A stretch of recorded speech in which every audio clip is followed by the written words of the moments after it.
दोस्तों, स्वागत है आप सबका एक बार फिर से हमारे YouTube चैनल एस्ट्रो नॉलेज में।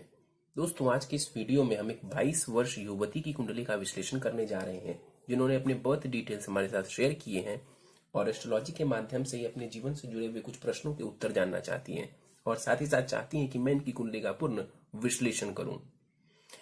दोस्तों, इस वीडियो में आगे बढ़ने से पहले हर बार की तरह आप सबसे निवेदन है, यदि अभी तक आपने हमारे YouTube चैनल एस्ट्रो नॉलेज को सब्सक्राइब नहीं किया है तो आप प्लीज इसे सब्सक्राइब कर दें और बेल आइकन को दबाना ना भूलें। साथ ही साथ दोस्तों, यदि आप सब इसी प्रकार अपनी कुंडली का विश्लेषण करवाना चाहते हैं या फिर मुझसे संपर्क करना चाहते हैं तो स्क्रीन के ऊपर फ्लैश हो रहे व्हाट्सएप नंबर के ऊपर आप मुझसे संपर्क कर सकते हैं और ज्यादा जानकारी के लिए आप नीचे डिस्क्रिप्शन बॉक्स को भी चेक कर सकते हैं।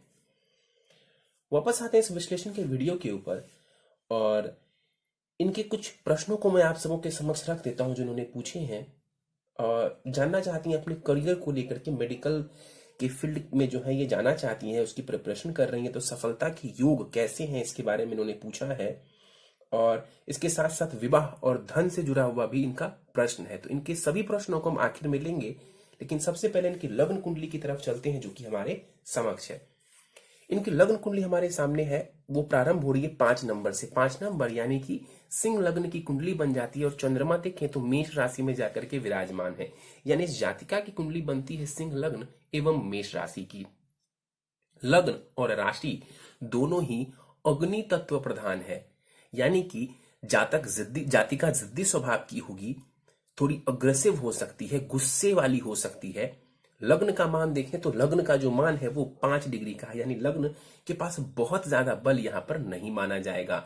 लग्नेश बनते हैं सूर्य, 10वें भाव में जाकर के विराजमान है। देखिए, सिंह लग्न वाले लोगों के स्वभाव की हम बात करें तो ऐसे लोग दूसरों के ऊपर अधिकार जमाने वाले होते हैं। शासन प्रशासन में ऐसे लोग आमतौर पर जाते हैं, जिद्दी स्वभाव के होते हैं और यदि अपने जिद को सही दिशा दे दें तो सफलता भी देखने को इन्हें मिल जाती है। सरकारी नौकरी की तरफ जाते हैं और सरकारी नौकरी करते भी हैं ऐसे लोग और उसमें अच्छी सफलता भी इन्हें प्राप्त होती है। इनके लग्न को देखें तो लग्न में राहु देव विराजमान है, 12 डिग्री का राहु पूरे बलाबल के साथ युवावस्था में कुंडली के प्रथम भाव में बैठा हुआ है। अब राहु बैठा है सूर्य के घर में, सूर्य 10वें भाव में बैठे हुए हैं। इस वजह से यहां पर बैठा हुआ राहु कुछ मामलों में बढ़िया परिणाम देगा, जैसे कि राहु इनको महत्वाकांक्षी बनाने वाला होगा, एम्बिशियस बनाने वाला होगा, बड़े बड़े सपने यहां पर राहु दिखा सकता है। लेकिन राहु की एक परेशानी रहती है, लग्न में जब राहु बैठते हैं तो कंसंट्रेशन जो है जातक का वो एक दिशा में नहीं रह पाता है, मतलब एक दिशा में फोकस राहु नहीं करने देता है। यहां पर बैठ करके राहु 5वें भाव के ऊपर दृष्टि डालेंगे तो आपके शिक्षा को भी ये राहु प्रभावित कर रहे हैं, तो शिक्षा में निश्चित रूप से कंसंट्रेशन की परेशानी। 7वें के ऊपर राहु की दृष्टि पड़ रही है तो लव मैरिज के योग यहाँ पर राहु देव बना देंगे और राहु कुंडली के भाग्य भाव को देखेंगे तो भाग्य में उतार चढ़ाव देंगे। ऐसा बिल्कुल नहीं कह रहा हूं कि ये आपको भाग्यहीन कर देंगे या आपके भाग्य में कोई कमी करेंगे, लेकिन इतना जरूर है कि भाग्य भाव के ऊपर राहु की दृष्टि पड़ेगी तो आपके भाग्य में ये उतार चढ़ाव ला सकते हैं।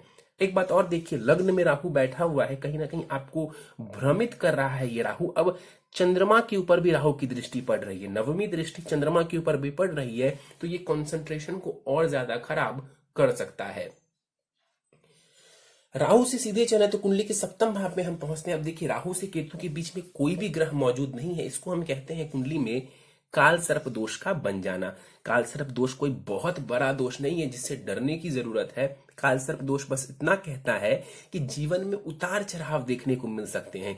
यदि किसी की भी कुंडली में काल सर्प दोष है तो इसको ये नहीं मानना चाहिए कि काल सर्प दोष सफलता या असफलता का पैमाना है। लोग ऐसा सोचते हैं कि काल सर्प दोष है तो सफल हो ही नहीं सकते हैं, ऐसा बिल्कुल नहीं है। यदि आप भी ऐसा सोचते हैं तो आपकी सोच 100% गलत है। काल सर्प का मतलब बस इतना है कि यदि राहु या केतु की दशा चलती है, मैं इनकी नहीं, मैं सभी की कुंडली की बात कर रहा हूं, यदि राहु और केतु की दशा चलती है तो उस दशा में जीवन में उतार चढ़ाव देखने को मिल सकता है। यदि राहु केतु अच्छे बैठे हुए हैं तो कुछ मामलों में वो आपको लाभ भी करवाएंगे, यदि खराब स्थिति में है तो थोड़ी नेगेटिविटी भी दे सकते हैं।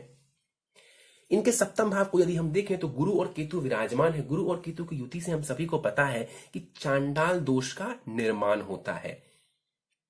यहां पर देखेंगे गुरु को, इस कुंडली में गुरु कारक ग्रह बनते हैं वो पंचमेश है, यानी कि शिक्षा, संतान और प्रेम भाव के स्वामी ग्रह बनते हैं। साथ ही साथ वो अष्टमेश भी हैं। जाकर के यहाँ पर कुंडली के सप्तम भाव में गुरु बैठे हुए हैं।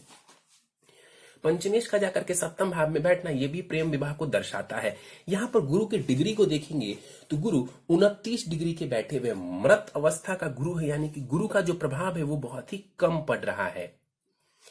केतु के साथ चांडाल दोष यहां पर जरूर बनाएंगे गुरु, लेकिन डिग्री का बहुत ज्यादा फर्क है, इसलिए ये दोष बहुत ज्यादा प्रभावी नहीं होगा। लेकिन हाँ, जो सप्तम भाव है ये आपके पार्टनर का है, सप्तम भाव विवाह का होता है, तो यहां पर केतु के बैठे होने की वजह से थोड़ी परेशानी देखने को मिल सकती है। तो क्या उपाय है? उपाय सबसे बड़ा ये है कि कुंडली मिलान किए बिना विवाह नहीं करना है। यदि करेंगी तो परेशानी 100% नजर आ रही है। तो विवाह कुंडली मिलान करके करना है, चीजों को समझ बूझ के ही करना चाहिए। विवाह में थोड़ा विलंब भी हो जाए तो टेंशन लेने की आपको जरूरत नहीं है। यहां पर गुरु बैठे हुए, गुरु को थोड़ा बेहतर करने की जरूरत है, क्योंकि गुरु मृत अवस्था के हैं, ऊपर से राहु केतु की चपेट में गुरु आए हुए हैं। इस वजह से आपके शिक्षा को भी ये प्रभावित करने वाला होगा। जब अपने पार्टनर का आप चुनाव करें, चाहे लव मैरिज करें या अरेंज मैरिज करें, तो अपने पार्टनर को अच्छी तरह से आप जान लें, उसके बाद ही आप कोई कदम आगे बढ़ाएं। यहां से बैठ करके गुरु लाभ स्थान को देखेंगे तो लाभ देने वाले होंगे, धन का लाभ देंगे। लग्न को गुरु देखेंगे तो ज्ञान देने वाले होंगे, और गुरु की दृष्टि पड़ेगी तीसरे भाव के ऊपर, तो यहां से आपके साहस पराक्रम को बढ़ा देंगे। लेकिन मैंने कहा कि गुरु मृत हैं, तो उनका जो दृष्टि का प्रभाव है वो बहुत ही न्यून हो जाएगा। शुक्र को देखते हैं, 29 डिग्री के साथ बाल अवस्था में शुक्रदेव यहां पर विराजमान है। उच्च की राशि में शुक्र बैठे हुए। देखिए, कुंडली के अष्टम भाव में शुक्र उच्च के बैठे हुए। इस कुंडली में शुक्र को समझें तो वो तृतीयेश है और वो कर्मेश है, समग्रह बनते हैं, कारक नहीं कहेंगे शुक्र को। अब देखिए, कर्मेश है तो आपके करियर भाव का जो निर्धारण है, आपकी करियर का जो निर्धारण है वो शुक्र कर रहे हैं इस कुंडली में, और जाकर के वो अष्टम भाव में बैठे हुए। मैंने कई बार कहा है कि अष्टम भाव आम लोगों के लिए बहुत खराब है, लेकिन रिसर्चर्स के लिए बढ़िया है, ज्योतिषी के लिए बढ़िया है, तंत्र मंत्र वालों के लिए बढ़िया है, डॉक्टर्स के लिए बढ़िया है, सर्जन के लिए बढ़िया है, इन्वेंटर्स जो नए नए आविष्कार करते हैं उनके लिए बढ़िया है, साइंटिस्ट के लिए बढ़िया है। तो यहां पर मेडिकल प्रोफेशन जैसा आपने बताया है, उसमें यदि आप जाना चाहती हैं तो शुक्र का अष्टम भाव में भी जाना आपके लिए कोई नुकसान वाली बात नहीं है। उच्च के बैठे हुए हैं शुक्र, मेडिकल प्रोफेशन में ये आपको लाभ करवा सकते हैं, लेकिन हाँ, एक परेशानी देखने को मिल सकती है कि करियर में स्टेबिलिटी देखने को ना मिले, या फिर करियर बनाने में थोड़ा संघर्ष करना पड़े। क्यों? क्योंकि कर्मेश जाकर के त्रिक भाव में बैठ गए। कुंडली का 6, 8 और 12, इस 3 भाव को हम त्रिक भाव कहते हैं। इस वजह से थोड़ा संघर्ष करना पड़ सकता है अच्छा करियर बनाने के लिए, लेकिन मेहनत करेंगी तो सफलता जरूर मिलेगी, क्योंकि शुक्र उच्च का है, तो देर सवेर ही सही आपको ये शुक्र लाभ दे देंगे। शुक्र की दृष्टि पड़ेगी कुंडली के द्वितीय भाव के ऊपर, तो मेहनत करेंगी तो शुक्र भी आपको धन का लाभ देने वाले होंगे। छोटे भाई या बहन है आपकी, तो उसके साथ संबंधों को बढ़िया बना करके रखने की आवश्यकता है, नहीं तो संबंध थोड़े बहुत खराब हो सकते हैं।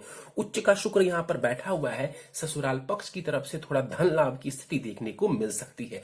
अकस्मात भी आपको धन का लाभ देखने को जीवन में कभी मिल सकता है। आगे बढ़ते हैं, कुंडली के नवम भाव को देख लेते हैं। कुंडली का जो नवम भाव होता है ये भाग्य का भाव होता है। इसको भाग्य के लिए देखते हैं, पिता के लिए देखते हैं, उच्च शिक्षा के लिए भी देखते हैं। यहां पर सबसे पहले ध्यान दें तो शनि देव बैठे हुए हैं, और शनि जहां भी बैठता है कहीं ना कहीं विलंब की स्थिति को दर्शाता है। अच्छा या खराब नहीं, विलंब की स्थिति को दर्शाता है। अब भाग्य भाव में शनि देव बैठे हुए हैं, निश्चित रूप से यहां पर शनि आपके भाग्योदय होने में थोड़ी परेशानी खड़ी करेंगे। मेष राशि यहां पर आ रही है कुंडली के भाग्य भाव में। अब मंगल बनते हैं भाग्येश, तो आमतौर पर मंगल 28वें वर्ष में जातक या जातिका का भाग्योदय करवाता है, लेकिन यहां शनि बैठ गए तो 30 से पहले तो ये होने नहीं देंगे। और पूर्ण रूप से भाग्योदय की बात करें तो शनि 36वें वर्ष में जाकर के पूर्ण रूप से जातक का भाग्योदय करता है। तो भाग्य से संबंधित लाभ लेना है तो थोड़ा इंतजार करना पड़ेगा, तब तक आपको अपनी मेहनत को बढ़ाना पड़ेगा। शनि यहां पर 4 डिग्री के साथ बाल अवस्था में बैठे हुए हैं। मेष राशि में शनि देव नीच के हो जाते हैं, तो शनि यहां पर अपनी नीच की राशि में बैठा हुआ है, लेकिन मंगल के घर में शनि बैठे हुए हैं, और मंगल लग्न से केंद्र में विराजमान है। इस सूत्र को लगाने के बाद शनिदेव की नीचता भंग मानी जाएगी। तो शनि यहां पर नीच भंग राजयोग बना रहे हैं। यहां पर शनिदेव बैठे हुए, मैंने बताया कि भाग्य संबंधित परेशानी देखने को मिल सकती है। विवाह आपको सोच समझ के करना है, क्योंकि विवाह भाव के स्वामी ग्रह शनि बनते हैं, भाग्य भाव में जाकर के बैठे हुए हैं, तो विवाह के बाद ये भाग्योदय भी आपका करवाएंगे, ये बात सत्य है। लेकिन अपने पार्टनर का चुनाव सोच समझ के आपको करना चाहिए। क्यों? क्योंकि देखिए यहां पर शनि और चंद्रमा का विष दोष भी बन रहा है। सप्तम भाव में क्या है? तो गुरु और केतु का चांडाल दोष, और सप्तमेश कैसा है? तो वो चंद्रमा के साथ विष दोष बना रहा है, यानी कि भाव और भावेश दोनों ही पीड़ित है। एक बात और जान लीजिए कि भाव कारक ग्रह आपकी कुंडली में, माफ करिए, विवाह कारक ग्रह आपकी कुंडली में गुरु है। स्त्री की कुंडली में गुरु विवाह को दर्शाते हैं या पति को दर्शाते हैं, तो वो भी यहाँ पर केतु के साथ बैठे हुए हैं, राहु की दृष्टि में है, तो थोड़ी परेशानी विवाह को लेकर के देखने को मिल सकती है। तो कुंडली मिलान करना आपके लिए जरूरी है, नहीं तो वैवाहिक जीवन में टेंशन का माहौल देखने को मिल सकता है। यहाँ पर शनिदेव बैठे हुए हैं, संघर्षों के साथ ही सही आपको ये शनि लाभ देने वाले होंगे। चंद्रमा को पीड़ित करेंगे तो आपके मन में कई प्रकार के नेगेटिव विचार आने वाले हैं। जब भी कुंडली में चंद्रमा शनि का योग होता है तो ऐसे ही लोग कई बार डिप्रेशन का शिकार हो जाते हैं। ऐसे ही लोगों के मन में कई प्रकार के नेगेटिव थॉट्स घर कर जाते हैं। तो इससे आपको बचना चाहिए। अपने चंद्रमा को बेहतर बना करके रखने की आपको आवश्यकता है। शनि यहां पर बैठ करके लाभ स्थान को देखेंगे, लाभ में कमी करेंगे, क्योंकि शनि मारक ग्रह है इस कुंडली में। तीसरे भाव को शनि देखेगा, छोटे भाई बहन के साथ संबंधों को ये खराब कर सकते हैं। और शनि की 10वीं दृष्टि पड़ेगी कुंडली के छठे भाव के ऊपर, तो यहां पर दृष्टि अपनी राशि को शनिदेव देखेंगे, तो शत्रुओं से आपकी रक्षा शनि करने वाले होंगे। चंद्रमा को देख लेते हैं। चंद्रमा यहां पर द्वादशेष है, जाकर के भाग्य भाव में चंद्रमा बैठा हुआ है। चंद्रमा की दशा में खूब सारी यात्राएं आप कर सकती हैं, भाग्य से जुड़ा हुआ थोड़ा बहुत लाभ मिलेगा आपको, धन का व्यय करवाएगा आपको चंद्रमा। और साथ ही साथ यहां पर चंद्रमा चूंकि शनि के साथ है, तो कहने की जरूरत नहीं है कि यह आपको मानसिक पीड़ा दे सकता है। बुध को देख लेते हैं। 20 डिग्री का बुध यहां पर बैठा हुआ है। इस कुंडली में बुध को समझे तो वो धन से जुड़े हुए रिजल्ट्स देने वाले हैं। क्यों? क्योंकि बुध धनेश भी है और लाभेश भी है, यानी कि जो धन का डिपार्टमेंट है इस कुंडली में वो बुध के हाथों में है। और बुध जाकर के कहां बैठे हुए हैं? तो वो भाग्य भाव में बैठे हुए हैं। एक प्रकार से ये धन योग बन जाता है। क्यों? क्योंकि देखिए भाग्य का जो भाव है वो बहुत ही शुभ भाव है। अब दोनों ही धन के जो भाव है उसका संबंध क्या बन गया? उसके स्वामी का संबंध भाग्य भाव से बन गया, यानी कि धन आप कमाना चाहती हैं तो आप धन अर्जित कर सकती हैं। बुध के कारण जो है आप अच्छा खासा धन अर्जित कर सकती हैं। बुध शत्रु के घर में जरूर बैठा हुआ है, लेकिन तात्कालिक मैत्री हो जाने की वजह से यहां पर स्थिति बढ़िया है। बुध आपको धन लाभ करने में पूर्ण रूप से मदद करने वाला है। 20 डिग्री का बुध है, यहाँ पर वृद्ध अवस्था के बुध है और चंद्रमा युवा अवस्था के हैं। बुध और चंद्रमा की दृष्टि तीसरे भाव के ऊपर पड़ेगी। क्रिएटिविटी आपको ये दोनों देने वाले होंगे, मेहनती बनाएंगे और उस मेहनत से आपको ये लाभ भी देने वाले होंगे। दसम भाव के ऊपर दृष्टि डालते हैं। कुंडली के दसम भाव को यदि देखें तो यहाँ पर सूर्य और मंगल की युति हो रही है। मंगल यहाँ पर सूर्य के करीब आ जाने के कारण अस्त का हो गया है, जिस वजह से मंगल का प्रभाव थोड़ा कम हो जाएगा और दृष्टि का प्रभाव इनका छिन्न हो जाएगा, खत्म हो जाएगा। सूर्य की बात कर लेते हैं। लग्नेश है सूर्य और 8 डिग्री के साथ यहाँ पर वृद्ध अवस्था में विराजमान है कुंडली के दसम भाव में। दसम भाव में सूर्य और मंगल दोनों ही दिग्बली हो जाते हैं, यानी कि इनको दिशा बल प्राप्त हो जाती है, इसलिए ये स्ट्रांग हो जाते हैं दसम भाव में। सूर्य शुक्र की राशि में बैठे हुए हैं, तात्कालिक मैत्री में है। यहाँ पर बैठा हुआ सूर्य सरकारी नौकरी संबंधित लाभ, पिता से संबंधित लाभ आपको दिलवाने वाला होगा। सरकारी नौकरी करना चाहती हैं, यहाँ पर निश्चित रूप से बैठा हुआ सूर्य आपको लाभ करवाने वाले होंगे। शासन प्रशासन में जाने का प्रयास करिए, सरकारी नौकरी के लिए प्रयास करिए। यहाँ पर सूर्य आपको मान सम्मान, पद प्रतिष्ठा, सरकारी नौकरी सब कुछ देने वाला होगा। बस मेहनत करिए। और मंगल के साथ बैठे हुए हैं, ध्यान से समझिए, ये बहुत बड़ा राजयोग है। एक तो इसको हम पराक्रम योग भी कहते हैं, लेकिन ध्यान से समझने वाली बात है कि भाग्येश और लग्नेश ये दोनों दसम भाव में जाकर के विराजमान है, कर्म स्थान में। ये कुंडली का देखें तो सबसे इंपॉर्टेंट पॉइंट होता है। और कुंडली का जो सबसे शुभ भाव है वो होता है नवम भाव। तो नवम भाव की स्वामी ग्रह और लग्नेश जो है वो दसम भाव में जाकर के बैठे हुए हैं। इसका मतलब कि आपका जो दसम भाव है वो बली हो रहा है। भले ही शुक्र अष्टम में बैठा हुआ हो, वो उतार चढ़ाव दे सकता है, लेकिन आपसे आपका हक नहीं छीन सकता है। क्या करेंगी? मेहनत करेंगी। मेहनत करेंगी तो निश्चित रूप से सरकारी नौकरी लगने के योग, अच्छे पद पर आप जाकर के विराजमान हो सकती हैं। मंगल यहाँ पर केंद्र त्रिकोण राजयोग बना करके बैठे हुए हैं। भाग्य से जुड़ा हुआ लाभ भी मंगल आपको जरूर देने वाले होंगे। मंगल वगैरह की दशा चलती है, उस दौरान आपको भाग्य से जुड़ा हुआ लाभ देखने को मिल जाएगा। मंगल को समझे तो इस कुंडली में मंगल सुखेश है, भाग्येश है, योग कारक ग्रह है। मंगल अच्छे घर में बैठा हुआ है, लेकिन कैसा है? तो अस्त का है। अस्त का है, इसका मतलब उसका बल कम हो जाएगा। मंगल के बल को कैसे बढ़ाना है, इसका जो है मैं उपाय में आपको बता दूंगा कि मंगल के बल को बढ़ा करके आप जो है अपनी सुखों को बढ़ा सकती हैं, अपने विल पावर को बढ़ा सकती हैं, और साथ ही साथ अपने भाग्य से जुड़ा हुआ लाभ भी आप ले सकती हैं। सूर्य की दृष्टि पड़ेगी कुंडली के चतुर्थ भाव के ऊपर, तो निश्चित रूप से यहाँ पर दृष्टि डाल करके सूर्य जो है आपके घर में थोड़ी कलह की स्थिति तो जरूर दे सकते हैं, लेकिन प्रॉपर्टी से संबंधित लाभ आपको देखने को जरूर मिलेगा। आप अपने मेहनत से, अपने दम पर जो है प्रॉपर्टी वगैरह से जुड़ा हुआ लाभ उठा सकती हैं। और दशाओं के ऊपर हम देख लेते हैं, तो दशा फिलहाल आपको चंद्रमा की चल रही है। चंद्रमा की दशा 16 जून 2028 तक रहने वाली है। चंद्रमा की दशा आपके लिए एवरेज रिजल्ट देने वाला है। विष दोष बन रहा है कुंडली में, इस वजह से इस दौरान आपका जो मन है ना, वो पीड़ित रहेगा। मानसिक स्वास्थ्य आपका खराब रह सकता है। मन में कई प्रकार के नेगेटिव विचार आ सकते हैं।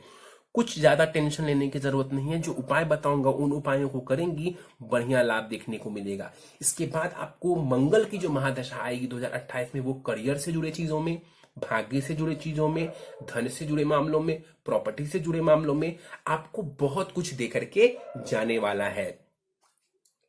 फिलहाल चंद्रमा में राहु की अंतर्दशा चल रही है, तो ये जो समय है ये बिल्कुल भी बढ़िया नहीं है। मन बहुत ज्यादा परेशान रह सकता है, तो अपने मन को थोड़ा काबू में रखने का प्रयास करेंगी और कुछ उपाय कर लेंगी, जो कि आपको आखिर में मैं बताने वाला हूं।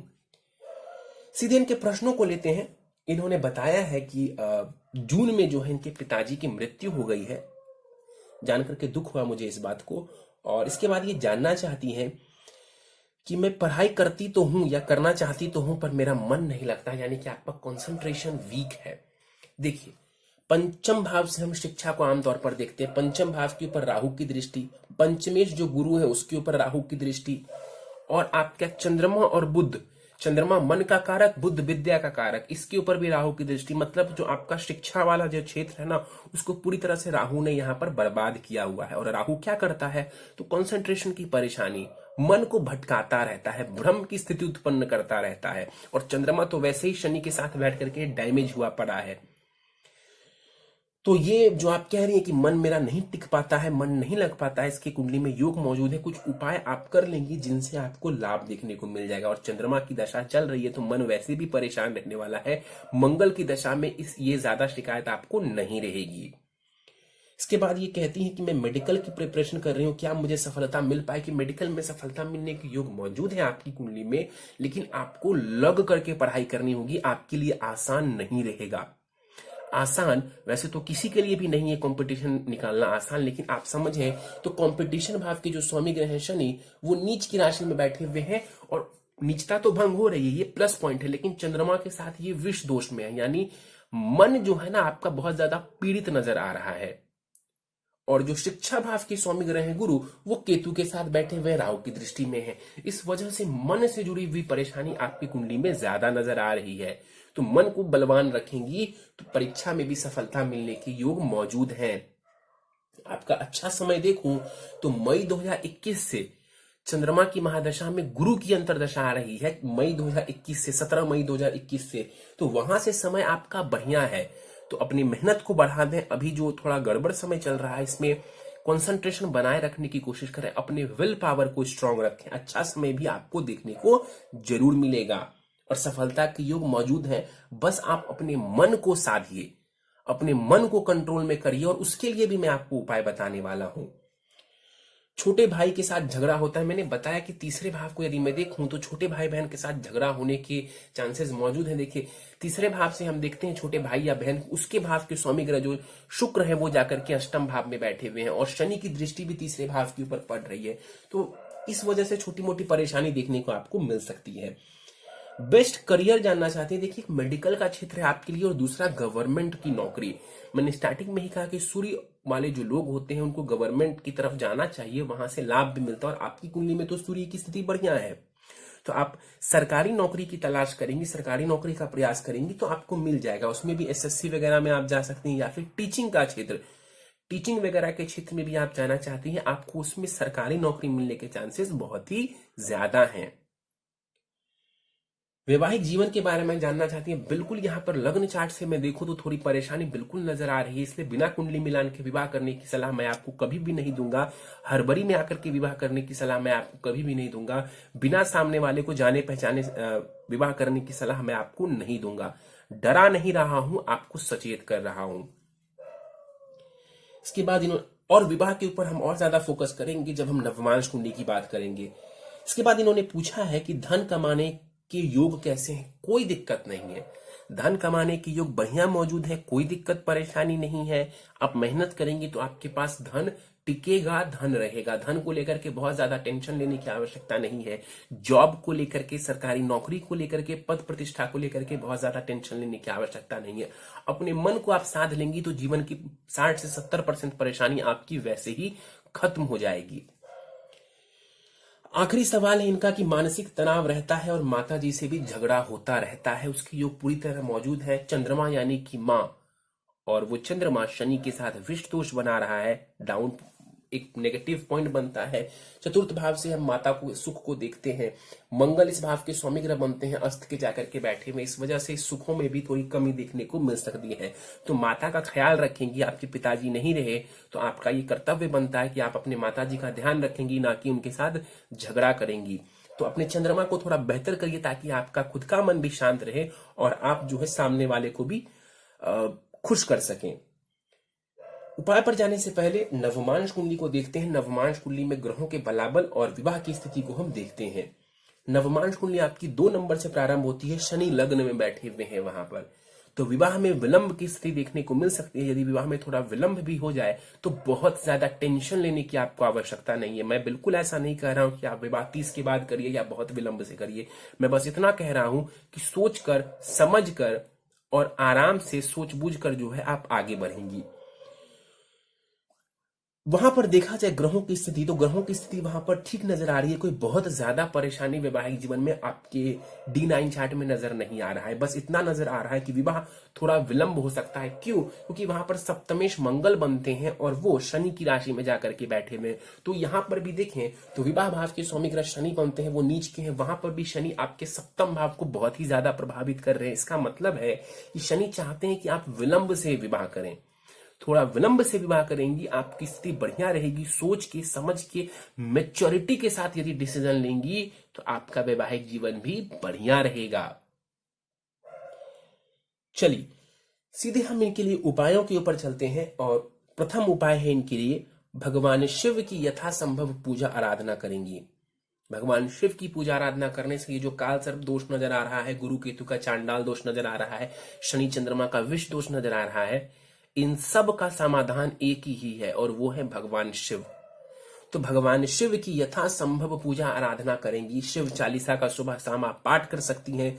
सोमवार एवं शनिवार के दिन शिवलिंग के ऊपर आपको जल दूध से अभिषेक करना है, हर सोमवार एवं शनिवार को।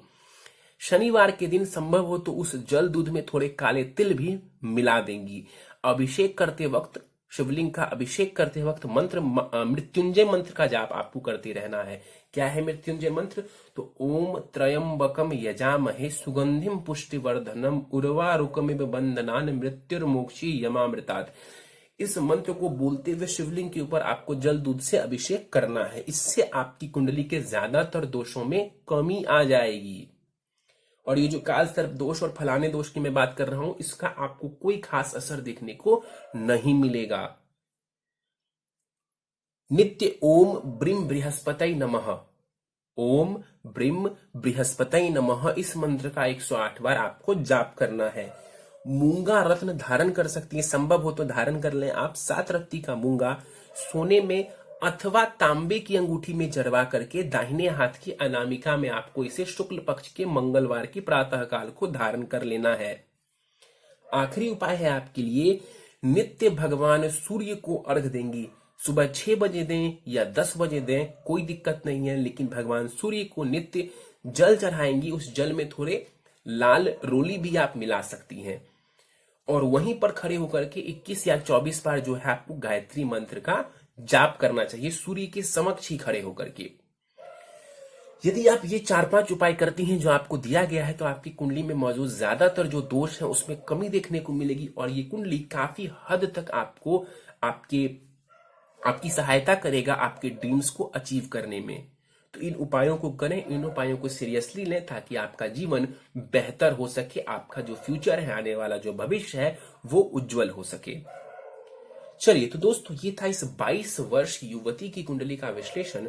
मुझे उम्मीद है कि आपको हमारा ये कुंडली विश्लेषण का वीडियो पसंद आया होगा। यदि वीडियो पसंद आया तो आप इसे लाइक करें, शेयर करें। अभी तक आपने हमारा YouTube channel astro knowledge subscribe नहीं किया है तो आप प्लीज से सब्सक्राइब कर दें और बेल आइकन को दबाना ना भूलें। साथ ही साथ दोस्तों, यदि आप सब भी इसी प्रकार अपनी कुंडली का विश्लेषण करवाना चाहते हैं या फिर मुझसे संपर्क करना चाहते हैं तो स्क्रीन के ऊपर फ्लैश हो रहे व्हाट्सएप नंबर के ऊपर आप मुझसे संपर्क कर सकते हैं और ज्यादा जानकारी के लिए आप नीचे डिस्क्रिप्शन बॉक्स को भी चेक कर सकते हैं। इस वीडियो में फिलहाल इतना ही दोस्तों, आप सभी का बहुत बहुत धन्यवाद।